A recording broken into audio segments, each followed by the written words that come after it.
William of Ockham was an English Franciscan friar and scholastic philosopher and theologian, who is believed to have been born in Ockham, a small village in Surrey. He is considered to be one of the major figures of medieval thought and was at the centre of the major intellectual and political controversies of the 14th century. He is commonly known for Occam's razor, the methodological principle that bears his name, and also produced significant works on logic, physics, and theology. In the Church of England, his day of commemoration is the 10th of April. Life. William of Ockham was born in Ockham, Surrey in 1285 and joined the Franciscan order at an early age. It is believed that he studied theology at the University of Oxford from 1309 to 1321, but while he completed all the requirements for a master's degree in theology, he was never made regent master. Because of this, he acquired the honorific title Venerabilis Inceptor, or Venerable Beginner. During the Middle Ages, theologian Peter Lombard's sentences had become a standard work of theology, and many ambitious theological scholars wrote commentaries on it. William of Ockham was among these scholarly commentators. However, Ockham's commentary was not well received by his colleagues, or by the church authorities. In 1324, his commentary was condemned as unorthodox by a synod of bishops, and he was ordered to Avignon, France, to defend himself before a papal court. An alternative understanding, recently proposed by George Niche, suggests that he was initially appointed in Avignon as a professor of philosophy in the Franciscan school, and that his disciplinary difficulties did not begin until 1327. It is generally believed that these charges were levied by Oxford Chancellor John Luttrell. The Franciscan Minister-General Michael of Cesena had been summoned to Avignon to answer charges of heresy. A theological commission had been asked to review his commentary on the sentences, and it was during this that Occam found himself involved in a different debate. Michael of Cesena had asked Occam to review arguments surrounding apostolic poverty. The Franciscans believed that Jesus and his apostles owned no property either individually or in common, and the rule of St. Francis commanded members of the order to follow this practice. This brought them into conflict with Pope John XXII. Because of the Pope's attack on the rule of St. Francis, Occam, Michael of Cesena and other leading Franciscans fled Avignon on the 26th of May 1328, and eventually took refuge in the court of the Holy Roman Emperor Louis IV of Bavaria, who was also engaged in dispute with the papacy, and became Occam's patron. After studying the works of John XXII and previous papal statements, Occam agreed with the Minister-General. In return for protection and patronage, Occam wrote treatises that argued for Emperor Louis to have supreme control over church and state in the Holy Roman Empire. On June 6, 1328, Occam was officially excommunicated for levying Avignon without permission, and Occam argued that John XXII was a heretic for attacking the doctrine of apostolic poverty and the rule of St. Francis, which had been endorsed by previous popes. However, it should be noted that Occam's philosophy was never officially condemned as heretical. He spent much of the remainder of his life writing about political issues, including the relative authority and rights of the spiritual and temporal powers. After Michael of Cesena's death in 1342, William became the leader of the small band of Franciscan dissidents living in exile with Louis IV. Occam died on the 9th of April 1347. He was officially rehabilitated by Innocent VI in 1359.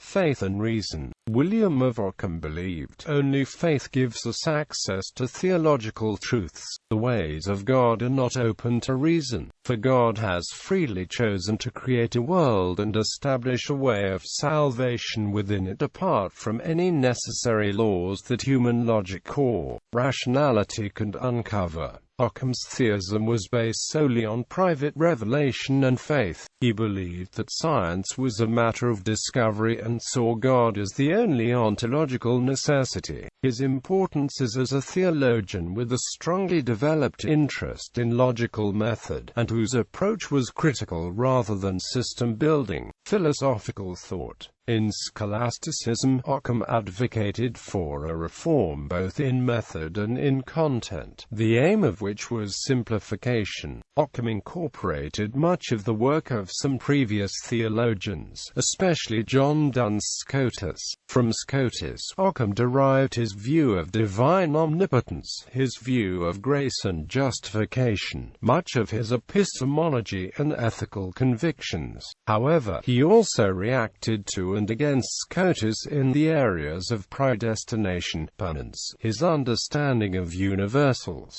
his formal distinction ex parte rei, and his view of parsimony, which became known as Occam's razor. Nominalism. Occam was a pioneer of nominalism, and some consider him the father of modern epistemology, because of his strongly argued position that only individuals exist, rather than supra-individual universals, essences, or forms, and that universals are the products of abstraction from individuals by the human mind and have no extramental existence. He denied the real existence of metaphysical universals and advocated the reduction of ontology. Occam is sometimes considered an advocate of conceptualism rather than nominalism, whereas nominalists held that universals were merely names, i.e., words rather than existing realities. Conceptualists held that they were mental concepts, i.e., the names were names of concepts which do exist, although only in the mind. Therefore, the universal concept has for its object not a reality existing in the world outside us,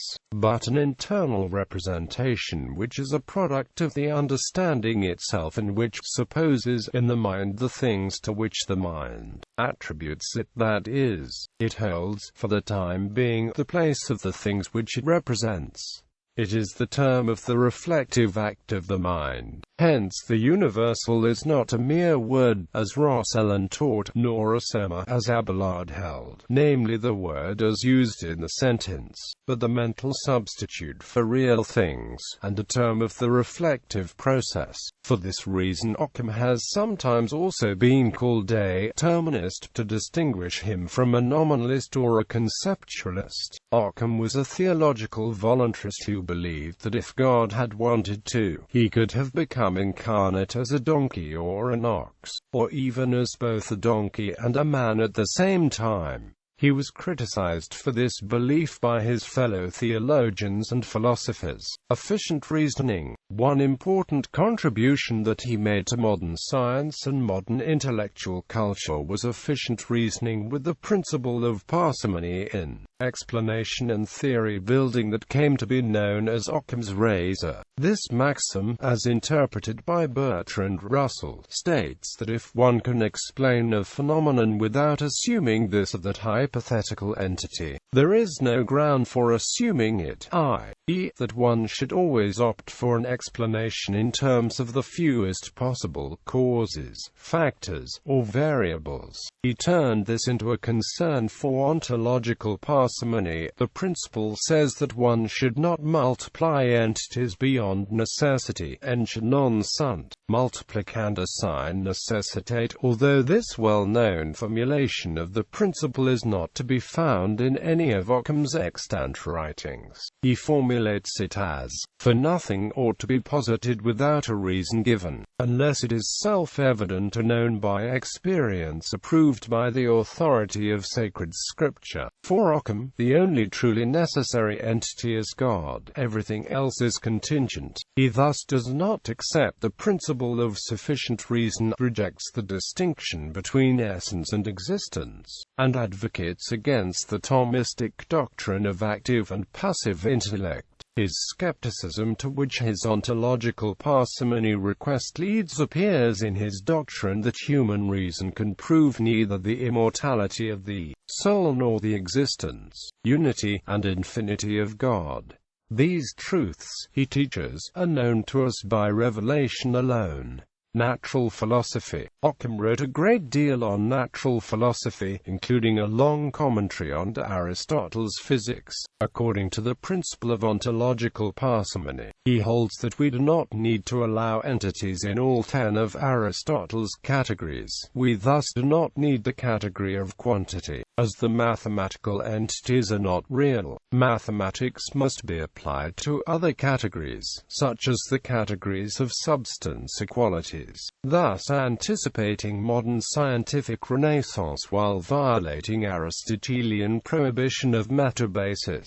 Theory of knowledge. In the theory of knowledge, Occam rejected the scholastic theory of species as unnecessary and not supported by experience, in favor of a theory of abstraction.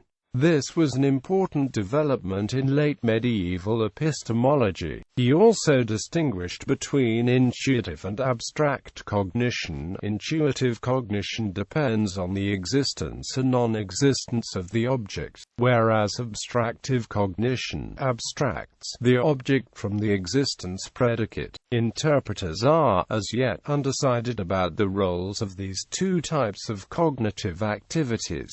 Political theory. Occam is also increasingly being recognized as an important contributor to the development of Western constitutional ideas, especially those of government with limited responsibility. He was one of the first medieval authors to advocate a form of church-state separation, and was important for the early development of the notion of property rights. His political ideas are regarded as natural or secular, holding for a secular absolutism. The views on monarchical accountability espoused in his Dialogus greatly influenced the conciliar movement and assisted in the emergence of liberal, democratic ideologies.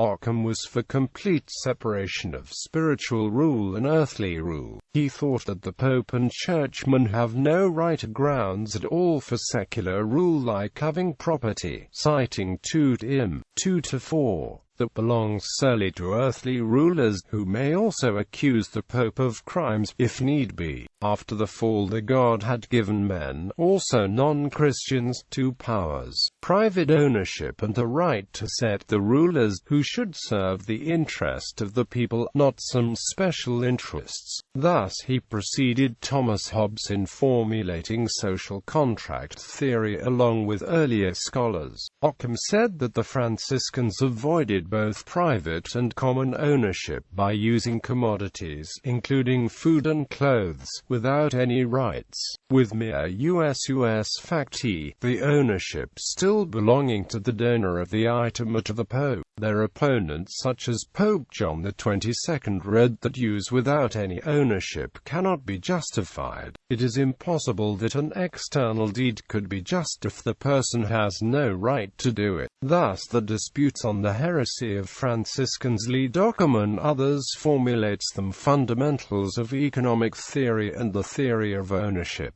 Logic. In logic, Occam wrote down in words the formulae that would later be called De Morgan's laws, and he pondered ternary logic, that is, a logical system with 3 truth values, a concept that would be taken up again in the mathematical logic of the 19th and 20th centuries. His contributions to semantics, especially to the maturing theory of supposition, are still studied by logicians. Occam was probably the first logician to treat empty terms in Aristotelian syllogistic effectively. He devised an empty terms semantics that exactly fit the syllogistic. Specifically, an argument is valid according to Occam's semantics if and only if it is valid according to prior analytics. Literary Ockhamism, nominalism. Occam and his works have been discussed as a possible influence on several late medieval literary figures and works, especially Geoffrey Chaucer, but also Jean Molinet, the Gawain poet, François Rabelais, John Skelton, Julian of Norwich, the York and Townley plays, and Renaissance romances. Only in very few of these cases is it possible to demonstrate direct links to Occam's texts. Correspondences between Occamist and nominalist philosophy, theology and literary texts from medieval to postmodern times have been discussed within the scholarly paradigm of literary nominalism. Erasmus criticized him together with Duns Scott as fueling unnecessarily controversies inside the Church in his praise of folly works. The standard edition of the philosophical and theological works is William of Ockham, Opera Philosophica et Theologica, Gideon Gall, A. Al. eds. 17 vols. St. Bonaventure, N.Y. The Franciscan Institute, 1967–88. The seventh volume of the Opera Philosophica contains the doubtful and spurious works. The political works, all but the Dialogus, have been edited in H.S. Offler, A. Al. eds. Guilhelmi Ockham Opera Politica, 4 vols. 1940–97, Manchester, Manchester University Press, Oxford, Oxford University Press. Abbreviations: OT equals Opera Theologica Vol. 1–10, Op equals Opera Philosophica Vol. 1–7, Philosophical Writings Summa Logici, Expositionis in Libros Artis Logici Pruimium, 1321–24, Opus 2, Expositio in Librum Porphyrii de Predicabilibus, 1321–24, Opus 2. Expositio in Librum Praedicamentorum Aristotelis, 1321–24, Opus 2. Expositio in Librum Perihi Armenias Aristotelis, 1321–24, Opus 2. Tractatus de Praedestinatione de Prescientiae respectu futurorum contingentium. Expositio super Libros Elencorum, Expositio in Libros Physicorum Aristotelis, Prologus a Libri I3, Expositio in Libros Physicorum Aristotelis, Prologus a Libri IV8, Brevis Summa Libri Physicorum, Summula Philosophiae Naturalis, Questions in Libros Physicorum Aristotelis. Theological Writings in Libros Sententiarum. Book 1 completed shortly after July 1318.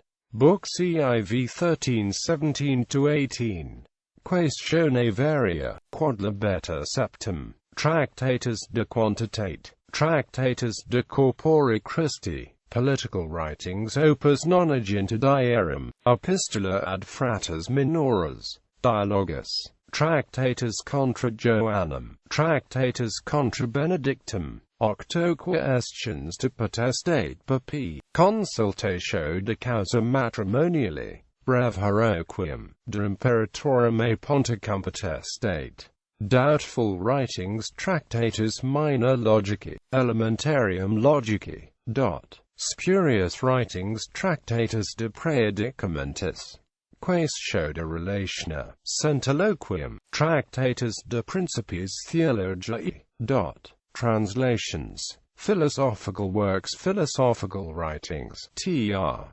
P. Boehner, Rev. S. Brown, Occam's Theory of Terms, Part 1 of the Summa Logici, translated by Michael J. Liu. Occam's Theory of Propositions, Part 2 of the Summa Logici, translated by Alfred J. Fredoso and Henry Schumann.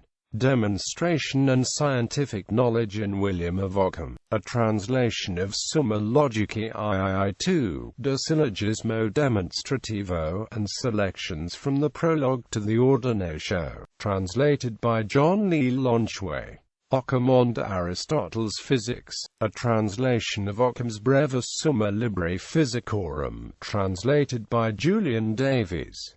Cludge, Ike Henna W. William of Ockham's Commentary on Porphyry, Introduction and English Translation, Franciscan Studies 33, pp. 171–254, and 34, pp. 306–82. Predestination, God's Foreknowledge and Future Contingents, translated by Marilyn McCord Adams and Norman Kretzmann. Quodlibetal Questions, translated by Alfred J. Fredoso and Francis E. Kelly, 2 vols. Paul Spade, 5 texts on the medieval problem of universals, Porphyry, Boethius, Abelard, Duns Scotus, Occam, Theological Works and Princeps pro suo accursu, Silas et Gari, Posset Recipere bona Ecclesiarum, etiam invito papa, translated in Political Thought in early 14th century England. Treatises by Walter of Malmede, William of Pagula, and William of Ockham, translated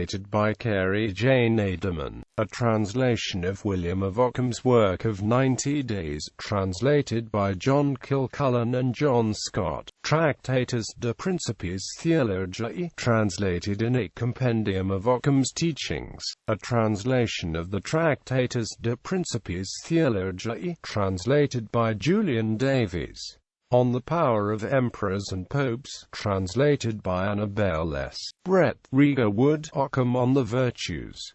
A Letter to the Friars Minor, and Other Writings, translated by John Kilcullen. A Short Discourse on the Tyrannical Government, translated by John Kilcullen. The De Sacramento Altaris of William of Ockham, translated by T. Bruce Birch. William of Ockham, 8 Questions on the Power of the Pope, translated by Jonathan Robinson. Available online. http individual, Toronto, California, Joe Robinson.